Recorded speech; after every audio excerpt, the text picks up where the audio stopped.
Well, the virus has now killed more than 100 people in China, and new cases have been confirmed around the world. So you don't want to frighten the American public. France and South Korea have also got evacuation plans. But you need to prepare for and assume strongly warning Americans to avoid all non-essential travel to China. That this is going to be a real serious problem. France, Australia, Canada, the US, Singapore, Cambodia, Vietnam, the list goes on. Health officials are investigating more than 100 possible cases in the US. Germany, a man has contracted the virus. The epidemic is a demon, and we cannot let this demon hide. Japan, where a bus driver contracted the virus. Coronavirus has killed more than 100 people there and infected more than 4,500.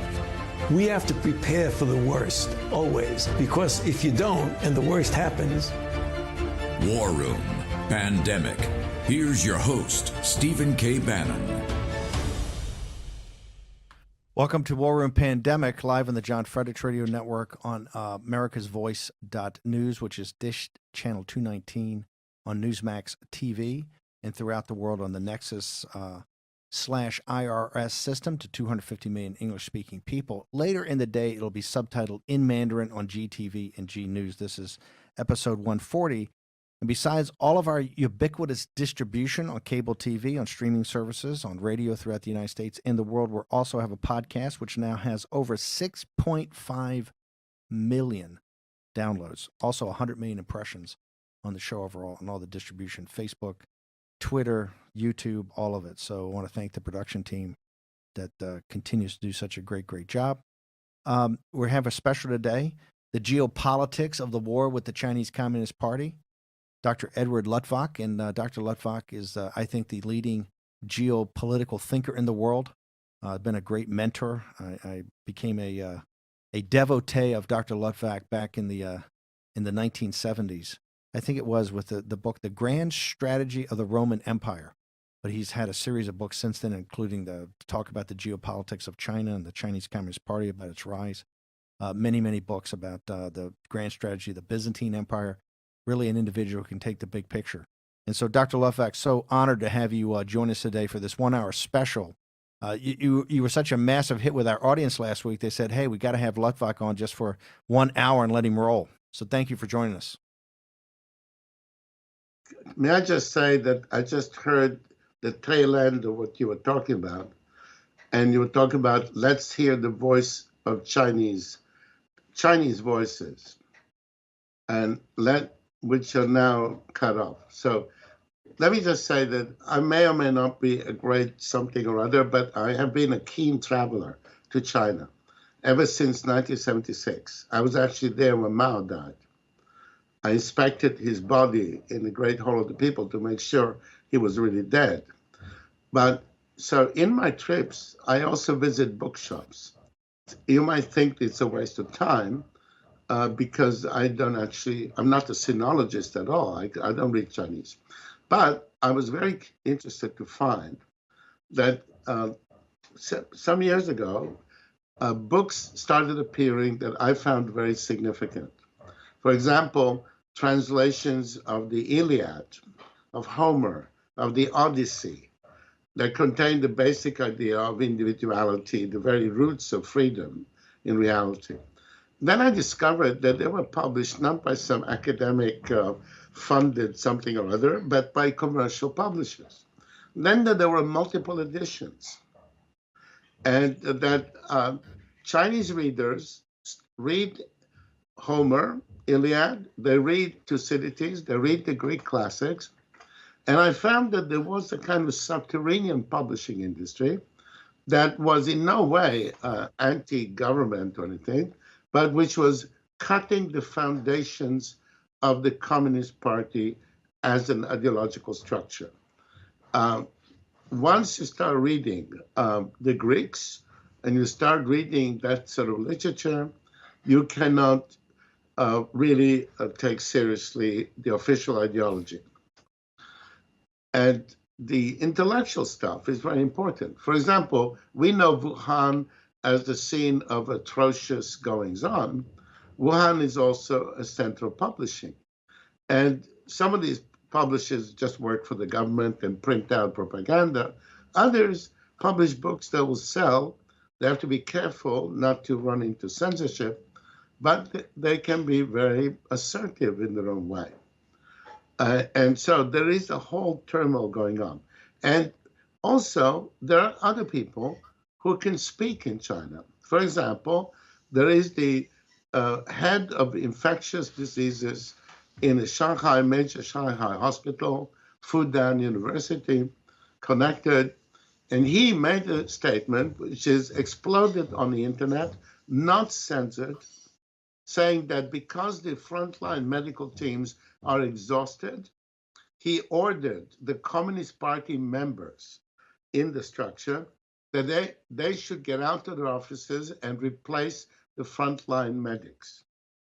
And he said, when you joined the party, you said you were doing it to serve the people.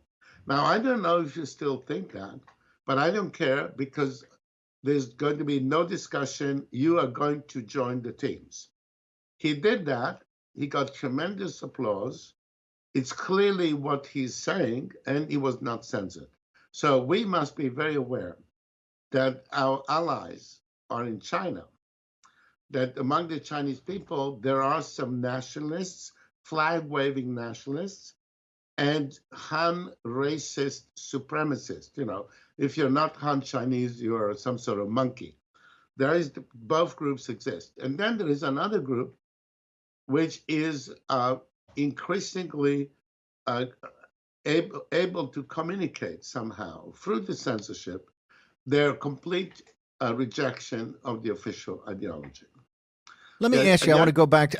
Hang on. I want to go back to make the analogy on the Thucydides trap, Kissinger and Graham Allison back in the 70s and today. But we always heard back in the 60s and the 70s that there were reformers in the Soviet Union, that we had to play to the reformers. And later we found out that was kind of nonsense, at least when President Reagan came up. Today you keep hearing that Li He, and we should do these trade deals, that they're looking to reform their economy. They're real reformers that we can reach out to. Is it the same situation today in China as it was in our great struggle against the Soviet Union, where it turned out that the reformers were really just a Potemkin village to satisfy the Western elites? China is full of reformers who are trying to operate like Dr. Zhang Guizhang in Shanghai. But anybody you meet officially, anybody who is part of the structure, anybody that an American president or diplomat can meet, he is not a reformer. He is a regime guy who is playing the reformer song. He sings this song knowing that the New York Times will immediately pick it up and say, oh, there are reformers in China, so let's make concessions to the government. The Chinese reformers do not exist. There are plenty of them, and don't want us to make any concessions at all to the government. They would like us to be much tougher with the regime, at least not in punishing the Chinese people, like sanctioning them, cutting them off from supplies. They want them to be tougher in our declaration that we expect them to apologize for the virus. We want an apology. China has demanded apologies from the Japanese and from everybody else.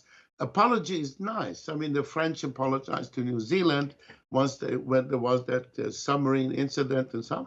The Chinese, the reformers in China would like Xi Jinping to apologize. They certainly do not want any American leader to make concessions to the Chinese government, supposedly to favor the reformers. That is a trick, a cheap trick. Right now, I want to get into the whole theoretical part of geopolitics and everything like that, but I'd like to deal with some current news because I know that you're one of the leading individuals in the West who really understand Korea, the Hermit Kingdom. And you've been around Korea, you know North Korea. Currently, we just had breaking news today from the Japanese papers that the leader of North Korea is he's brain dead in a coma. The Straits Times is refuting that. The South Korean papers are refuting that. But a delegation last night went from Beijing to the capital of North Korea, including a medical team.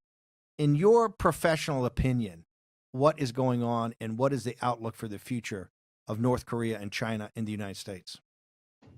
Well, the family regime is probably reasonably well established. And so if we lose Kim Jong-un, the fellow who was voted the world's sexiest man on somebody's elaborate joke, but he went global, there he has a sister. Now, the sister is quite good looking. She could be the world's sexiest woman, or at least it'd be less ridiculous. And if this fellow goes, the sister moves in. I don't see the system. Now, what happens next is, who knows, and anything is possible. However, the situation in North Korea under sanctions has become more extreme than it was before, because the sanctions are actually starving people. You will never know it if you go to Pyongyang, because the Korean government has a system, as you know, everybody knows, where they allocate the electricity to Pyongyang, food supplies to Pyongyang. Everybody in Pyongyang really is the base of the regime. The North Koreans elsewhere who work in the farms and factories, they're in terrible shape, worse even than in the past. And so that situation there could be thought to be fragile, except that, as in the case of Venezuela, even the ruination of a country doesn't bring about a change in the regime if those few resources they have, they use properly, which is they don't waste them on children or sick people or people who need help or starving people. No, they give them to the secret police, the inner core of the army, and so on. That's what they're doing in Venezuela. The oil output keeps declining by the day. Oil revenues are now down to nothing, so they're living on reserves. But that money goes to the army. And the army generals who solemnly meet, they're still getting very well paid in dollars. So that is the formula of North Korea. The North Korean formula is that the Kim family rewards the immediate uniformed supporters of the regime. And if he dies, Kim Jong-un, the uniformed supporters still will want their cars, which their wives drive, and their money and their food, and that regime could simply continue. We're with Dr. Edward Luttwak. He is the leading, I think, geopolitical thinker in the world today. This is the geopolitics of the war against the Chinese Communist Party. Dr. Luttwak, we're going to return in a moment after a short commercial break, but I just have one question, and we're going to answer it over the break. Is the Chinese Communist Party now in an active program with North Korea, Pakistan, Persia, Turkey, and now Russia to control the Eurasian landmass? And isn't that the beginning step of how they become a global hegemon? This is Stephen K. Bannon. It's War Room Pandemic. This is a special event, an interview with Dr. Edward Luttwak, one of the leading geopoliticians in the world, the author of a seminal book. I think, Dr. Luttwak, that book's got to be 40 or 50 years old now. The Grand Strategy of the Roman Empire, which has always been a must-read at the Naval War College, at Georgetown's graduate school, at Harvard. But actually, they read another book called Strategy, the Logic of War and Peace. They're all forced to read it. They hate me for it. It's long and complicated. Dr. Luttwak, we're going to return. 50 armies around the world, they hate me because of it. Well, I loved you because your books were just absolutely not just mind-blowing, but it gave you a great infrastructure how to think about things. We're going to take a short commercial break. We're going to return with Professor Dr. Edward Luttwak on War Room Pandemic, the geopolitics of the war against the Chinese Communist Party, in a moment.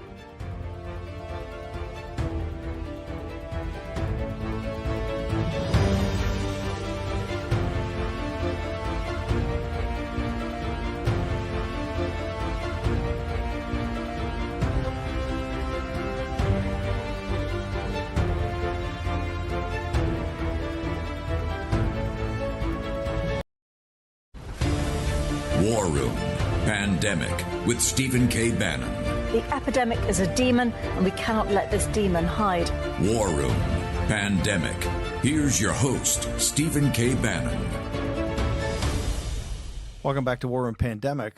We have this is a special episode 140, now with over 6.5 million downloads on our podcast. Makes it one of the largest podcasts in the country and the top most powerful podcast regarding the pandemic that's now kind of engulfed the world.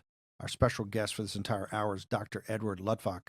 He is the leading geopolitical thinker in the world and the author of Strategy, the Logic of War and Peace. You've got to get this. It's at Amazon. Also, the Grand Strategy of the Roman Empire, but right there, the Strategy, the Logic of War and Peace. These are required texts. The reason I want to have Dr. Luttwak on after I came off of sea service back in the 7th Fleet, and when I was in the Pentagon, I get a graduate degree at Georgetown in Gene Kirkpatrick's old program. And Dr. Luttwak, his books were required reading and study, and his lectures and guest appearances were fantastic. We got this idea last week. The Economist, the tabloid for the party of Davos, they did this week is China winning? The geopolitical consequences of COVID-19. That's actually the geopolitical consequences of CCP virus. So we had a special on before our third in the road, Descent into Hell Part 3. The Chinese people confront the Chinese Communist Party. We had the voices of Chinese citizens and people who left China are now American citizens talking about how they confront the CCP and how it has to come down. Dr. Luttwak, the question we had before you on the break was with their allies and associates in Pakistan, in Persia, in Turkey, in Russia, in North Korea.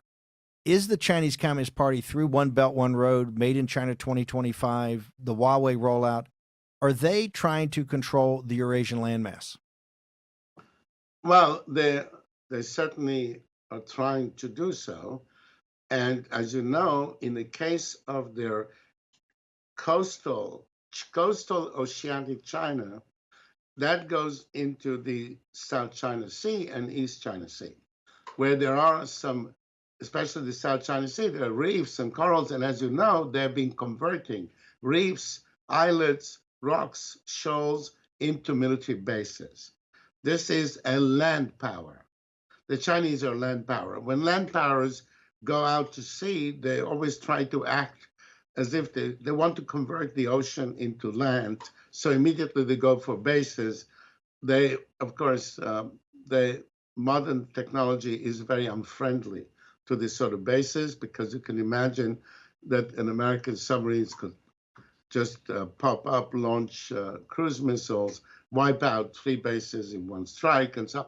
But there's certainly the spirit of world conquest is certainly possessed by the Chinese Communist Party in China. So they're trying to do everything. However, they have run into some problems. And problem number one is that they did not learn the lesson of the United States, that if you want to operate all over the world and do all kinds of stuff, including wars, some of them unnecessary, you must make sure that your immediate borders, the people across your immediate borders, in this case, the Canadians and the Mexicans, do not view you at all as a military power. The United States has all kinds of issues with Canada, including we actually have a quarrel about the dividing part of the ocean. We have all kinds of quarrels with Mexico. But when the United States meets Mexico, meets Canada, American military power is off the table. This is a negotiation where they give, they take, we push and pull. But from the point of view of the Mexicans or Canadians, American military power doesn't exist. Any American official were to say, just remember, we are more powerful than you are, we can invade Mexico City, that fellow would be fired instantly and everybody would laugh him off. The Chinese did not do this, and therefore their immediate neighbors are all up in arms against them, except for 2. One is Pakistan, because Pakistan is practicing with the Chinese the same conduct they practice with the United States. They pretend to be China's allies. In the meantime, if any bombs explode by Islamic fanatics, it will have originated in Pakistan. Just as we sent billions and billions of aid to Pakistan because Pakistan was providing the logistics, the truck routes for the United States to supply it in Afghanistan. In the meantime, the Pakistani military were running the #1 network that was killing Americans. Still in business, still trying to kill Americans. So Pakistan was the worst American ally because it actually received big help. And what it did is stab the United States in the back. American officials, from the president down over the years, are responsible for having allowed this to continue. Well, the Chinese are now enjoying the Pakistani alliance, which means that anything Islamic going on in China, anything violent will originate from Pakistan, but they definitely have Pakistani support in every other way. They have also Cambodian support. And that's it. Of the 27 countries around China, all of them are up in arms against China. All of them most of them have embraced the United States, either as an explicit ally, like Japan, of course. Vietnam, even though we have no treaty with Vietnam, Vietnam is a great ally, provides all kinds of intelligence, access, and support. We have, of course, in recent years, India has moved from neutrality to being more and more an American ally. Now, how much of an ally? It depends. For example, from the Indian Navy is 100% operating as a U.S. ally. The whole India system, not necessarily, but close enough. So there is China, instead of having good relations with India, the way the United States has relations with Canada and Mexico. As I say, even if we quarrel with them, it's never strategic. It's never military. There's never a situation where the Mexican government would think of inviting the Chinese to a military base. Dr. Lockwood, let me just jump in here for a second. I want to answer our critics, and they say you're a hawk and I'm a super hawk, but your critics would say China has, in 4,000 years, has never been an expansionist power. And yet you guys put a framework on that they are expansionist power. How do you answer that in the long run of history? The people say China's not an expansionist power. They've only concerned about the unity of China so they don't have the centrifugal force of the warring nations. We got about 3 minutes. Give us your answer. Your critics say travel in China. The moment you leave the Yellow River Valley, you come across all sorts of autonomous prefectures, autonomous this, autonomous that. It's all the conquered peoples. The original people of started in the Yellow River Valley, expanded south. The more south you go, the more there are populations that were once free and which are now ethnic minorities in China. They're all allowed to wear the little different colorful hats, but they're all firmly subjects of China. When you arrive at the bottom, Yunnan province, more than half the population are not Han Chinese because they're all conquered groups. At the far end is Tibet. In the case of Tibet, the conquered population speaks. The conquered population has a spokesman, the Dalai Lama, and you hear from him. But there are 50 other nationalities which have been drowned by Chinese expansionism. So the Chinese have expanded all through their history, and they are doing so now by the South China Sea, trying to take over 3 million square miles of it, or square kilometers, I don't recall, but it's 3 million, one or the other, and trying to control it. But historically, they expanded overland, and they took whatever they could. Now, Mongolia, one of the large Chinese provinces, is Inner Mongolia. Who do you think lived there? Mongols. What are they now? They're still there, but about 7 million of them. They've been reduced to a minority in their own country. So the Chinese certainly expand, but they expand territorially. They are not imperialists in the sense of going far from their country and setting up bases and so on.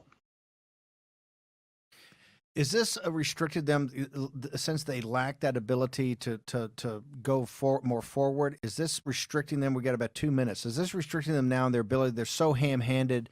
We just reported this morning that, and I think it's in Tanzania, Tanzania, is that they're rejecting the One Belt One Road money.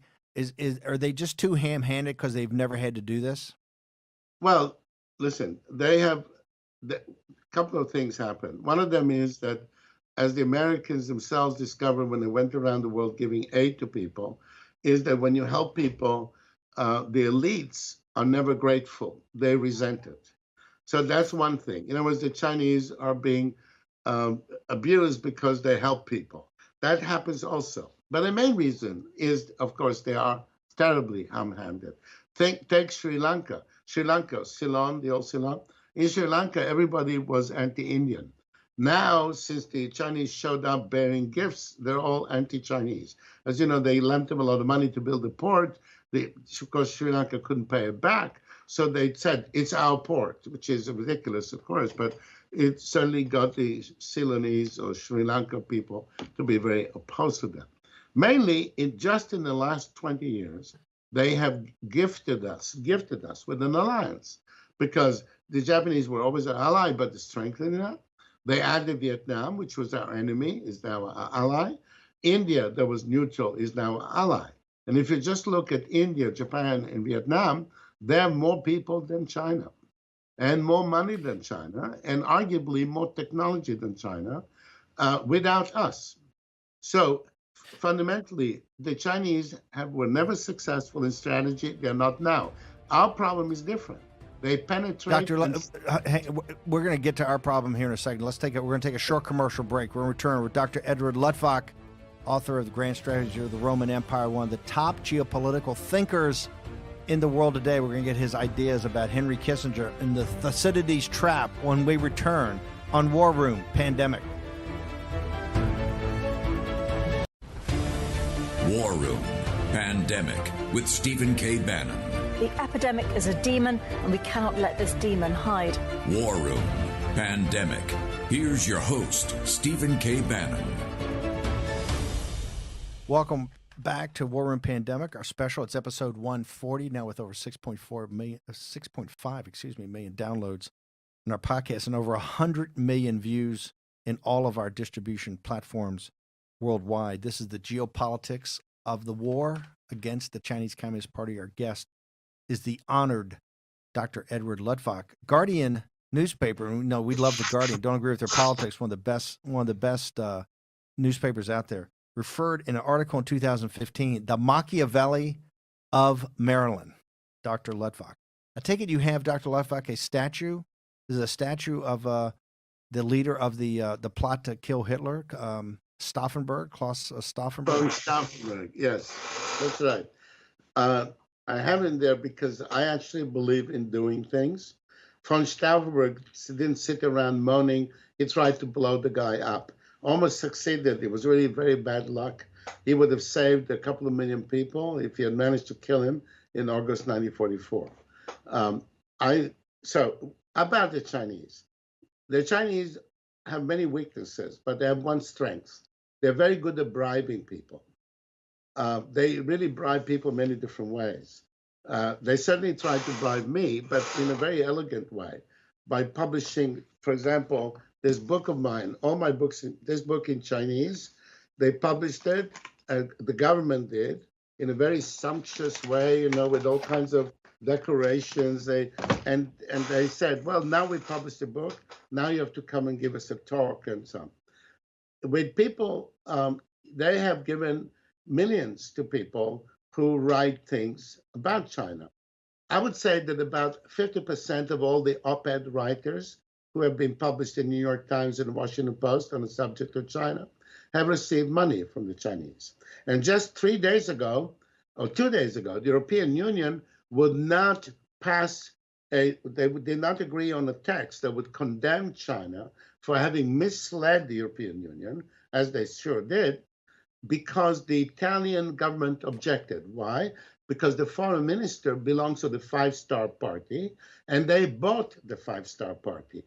The Five Star Party is the pro-Chinese party at present in the Italian government, and their share of the government is the foreign ministry. So the foreign minister of Italy is in fact a Chinese propagandist. I'm not saying they bribed him personally, but they certainly bribed people in the party. And more or less, so this is now, not only do they bribe, which many people try to do, including the Saudis tried to purchase a lot of American, but they do it very well. They're really good at bribery. They don't come and say, I will give you money and you speak for us. No, they invite them. They treat them, they give them huge importance and so on. Henry Kissinger is an example of it. When Henry Kissinger goes to China, he's a god. Xi Jinping rushes to go and clean his shoes. And what does Kissinger say? Well, Kissinger published a whole book just a few years ago in which he called for the world to be organized by a Chinese-American condominium, in which the Indians, the Japanese, everybody else would just fit in obediently. Once Beijing and China and Washington agree, we can tell the others what to do. That was the conclusion of Henry Kissinger's big book on China. And of course, bribery works when it's done tactfully, intelligently, and masked by all kinds of things like deference and so on. And the Chinese are really good at that. And that bribery goes a long way. We just saw it 2 days ago in the European Union, which just wouldn't do an anti-Chinese resolution that everybody wanted because the Italians blocked it. They veto power. That was one. I want to go to Kissinger for a second. He and Graham Allison had this theory back in the 70s about the Soviet Union called Thucydides' trap, that they promoted that the Soviet Union's economy was growing, the defense was growing, that we should, have rapprochement, have détente, have these SALT treaties. And now they've done it again. They've brought the Thucydides trap up, of which our lead saying we're the declining power, China's the rising power, and to avoid a global kinetic war, we've got to kind of nudge them along as the declining junior power. We can still nudge them along to do essentially what we want in this condominium or this partnership to get the entire world to kind of fall into the Chinese network effect, where they're the railhead of all advanced manufacturing, and everybody else, essentially with the United States being the first among equals of the tributary states, we would be their junior partner. What do you say about what they did in the 70s, and what's your analysis of what they've done today? Well, the advocates of détente had everything on their side. They said, look, Soviet Union exists. It will not go away. It has nuclear weapons. We have nuclear weapons. So we have to have détente. We have to agree, because it's either agreement or war. In fact, when Ronald Reagan was about to enter the White House, the New York Times ran an op-ed by Averell Harriman, the greatest American diplomat of all time, in which he said Ronald Reagan means nuclear war, because it's either détente, where you agreed with the Russians and you mute your voice, or nuclear war. Well, they are not saying this in regard to China, but what they're saying is the inevitable advance. Well, there's nothing inevitable about it. I believe that Xi Jinping's own regime talks Marxism, Leninism, practices very crude capitalism, is being refused by more and more people in China. Will it bring it down? Maybe never. But in the meantime, that same China has now keeps making new enemies. And some of these enemies then come to us to become our allies. And some of these enemies go to Japan, which is our co-ally, our co-country, in effect, in running the alliance. And of course, the big thing about India, changing sides. So the Chinese are doing very poorly, and Kissinger's book on China, which ends with a kind of sermon saying we must agree with China. We just have to agree with China because they're going to win and so on. That was exactly what he did with the Soviet Union. In fact, he drove then President Ford to an agreement in Vladivostok, where they sat down with Brezhnev to agree to divide, no longer allow other people to interfere with their arrangements. That thing collapsed, and any such push with China collapses. May I remind you that Thucydides wrote about the Peloponnesian War between Athens and Sparta. And how was that war decided? It was decided by who was able to recruit more allies and to do it successfully. Athens lost. Athens lost. But it wasn't because Sparta produced more, more handbags or cars. It lost because of the fact that the Athenians themselves were penetrated and corrupted. And that is what we have to worry about. Where do you think we stand today with in this Thucydides trap? I mean, do you discount the entire aspect that we're the declining power?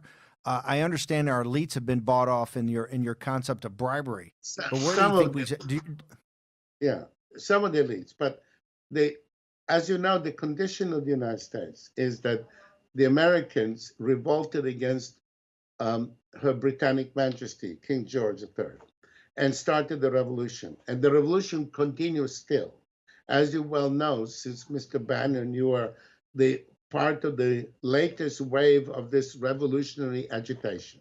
America is always swinging from right to left, from Obama to Trump. And I well remember how it took Jimmy Carter and his desire to apologize to everybody to bring about Ronald Reagan, who apologized to nobody. So every other country is normal compared to the United States. Only the United States is abnormal. First of all, it's not a nationality, it's not like France with the French. Americans are not the same as French people, brought up to read the same poetry and sing the same songs. America is an exception in the world scene and revolutionary, because American government is always going from one extreme to the other. And now we are once again doing this. Along the way, the United States grows in power, in people, in abilities, and so on. Imagine 20 years ago, you would say, well, the Chinese are going to make all the cars, all the ships, and so on. Eventually, they'll get to the airplanes because Boeing will sell them the technology for 30, denarii of silver. They'll sell them technology. They'll make everything. Americans will make nothing, and there will be an inferior, dependent population. Well, what happened instead was the whole IT revolution, Apple and Facebook and Intel and all the rest of it. So that's America. The Chinese are cohabiting on the planet with a country they cannot predict. In the meantime, they ought to be doing well, at least with the countries they know, like Mongolia, like Vietnam, which have known for centuries. And no, instead, they antagonize them. They drive them into our camp. And they keep doing it, even just in the last 2 years with the persecution of the Uyghur and the Kazakh population of Xinjiang. They've created themselves new enemies in Central Asia. So their failure of foreign policy, I would say, goes back 2,000 years. The Chinese kept being dominated by small foreign nations like the Manchu, ruled them, and the Mongols for centuries. In fact, it's rather rare for the Chinese to be ruled by Chinese. We're in a rare moment now when the Chinese are ruled by Chinese and not by some foreign nation. They got angry that came in and ruled them. So we are the only thing we have to worry about is ourselves. The weakness is all here. And it is in the American elite, which has institutions that, from prep schools to universities, that teach people two things. First, blame America first. Right where I live in Chevy Chase, somebody put up a big sign saying, we went and ruined the environment of the bats. That's why the bats are attacking us. False, lie. Nobody has gone into caves, either in Texas or in Yunnan province. So the problem we have is a problem of elite demoralization and elite corruption. Now, many of the people who sided with the Chinese did so because they were demoralized. They said, as I say, go back just 20 years. All American industries were being overtaken by China. The Chinese work harder, they work for less, they're overtaking them. And what did the Americans do? They invent a whole new industries that didn't exist. But people did not anticipate that, did not was coming, and instead they wrote, get ready for decline. The Chinese work harder, they're much more united, and so on. Our problem is an elite which lacks realism and which is always pursuing purposes. For example, all you have to do to ruin America is the Green New Deal. Why is the Green New Deal so terrible? It's a wonderful thing. Nature, it's clear skies. I want clear skies. I want clear water. The way it's structured, however, would cripple the whole United States economy and society. And who generated the Green New Deal? Was it the Chinese Communist Party? No, it was part of the elite. And he gets the applause of our major universities and our major institutions. So if somebody wanted to do something here, he would focus on what happens in the English literature department of the major American universities, where they teach blame America first, everything we do is wrong, whatever anybody, like anthropologists, they love all nationalities except their own. Dr. Ludwig, we're going to take a short commercial break. We're going to return. Two questions we're going to have for you. Number one, is the advances in AI and technology made the theories of Mackinder, Mahan, and Speakman antiquated? And two, can America win this war against the CCP? Next on War Room Pandemic. War Room Pandemic with Stephen K. Bannon. The epidemic is a demon, and we cannot let this demon hide. War Room Pandemic. Here's your host, Stephen K. Bannon.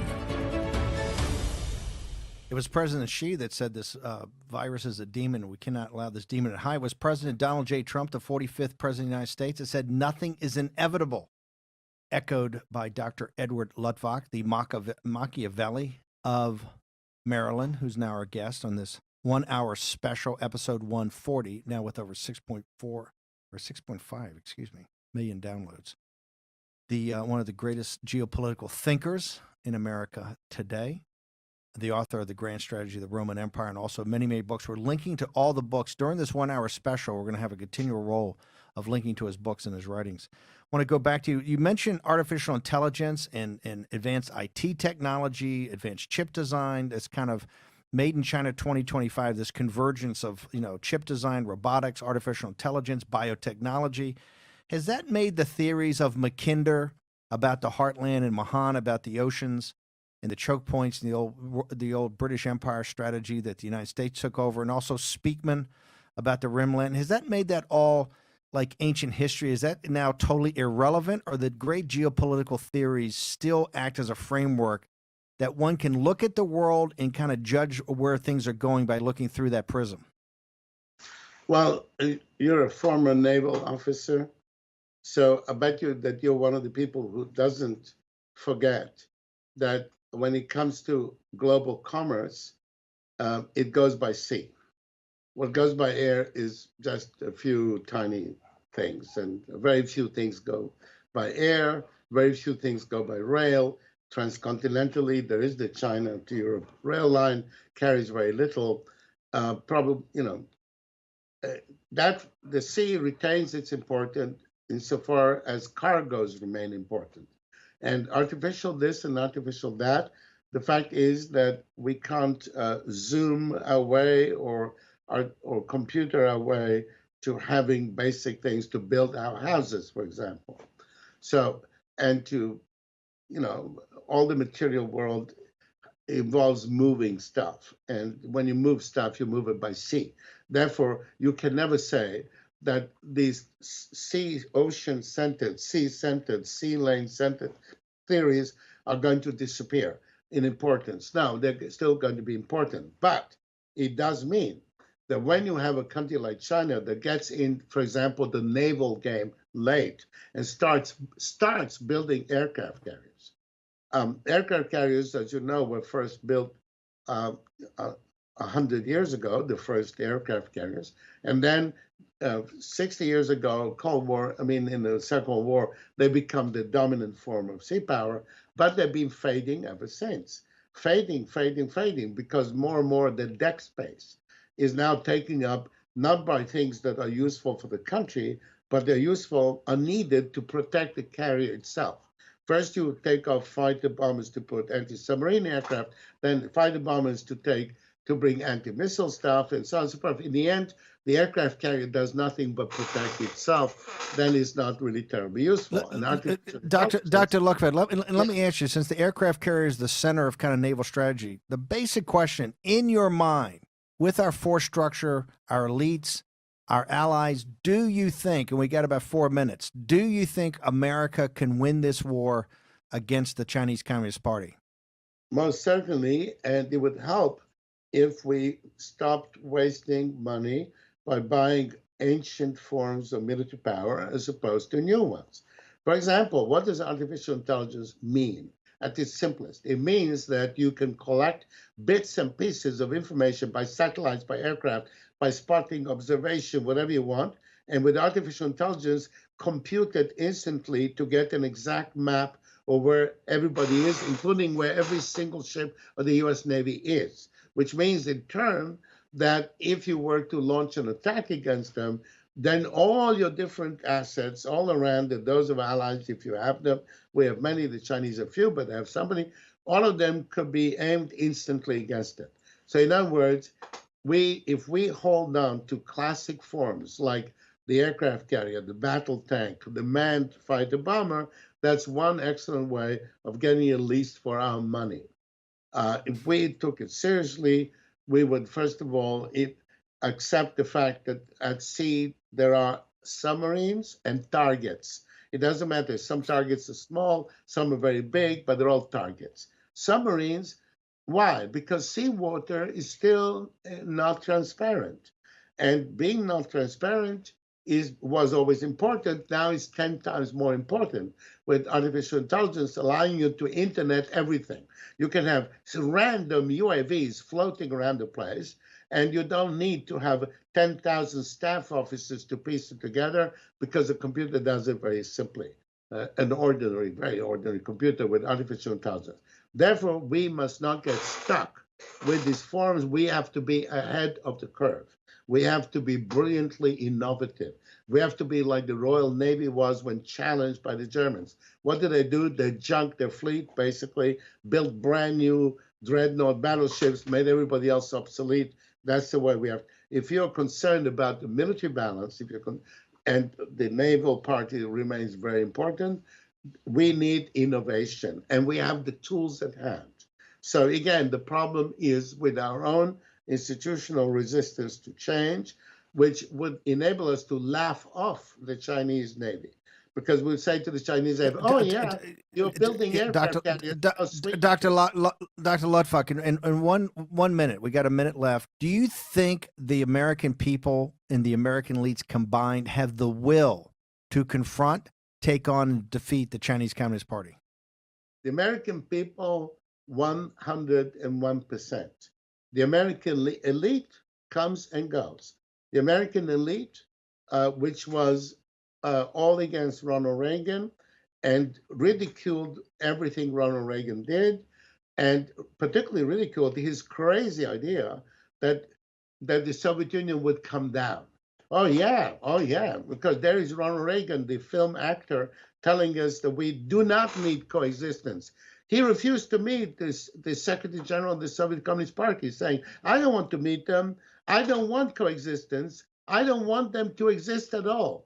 And when he said that, there was not a single elite institution, a single elite publication that failed to ridicule him and think him completely unrealistic, absurd, and ridiculous.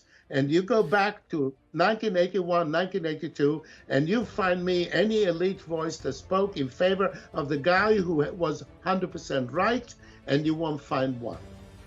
Dr. Lutfak, I want to thank you for taking this hour on the geopolitics of the war against the Chinese Communist Party. Dr. Edward Lutfak, we got all your books up. Thank you so much for joining us. Great honor.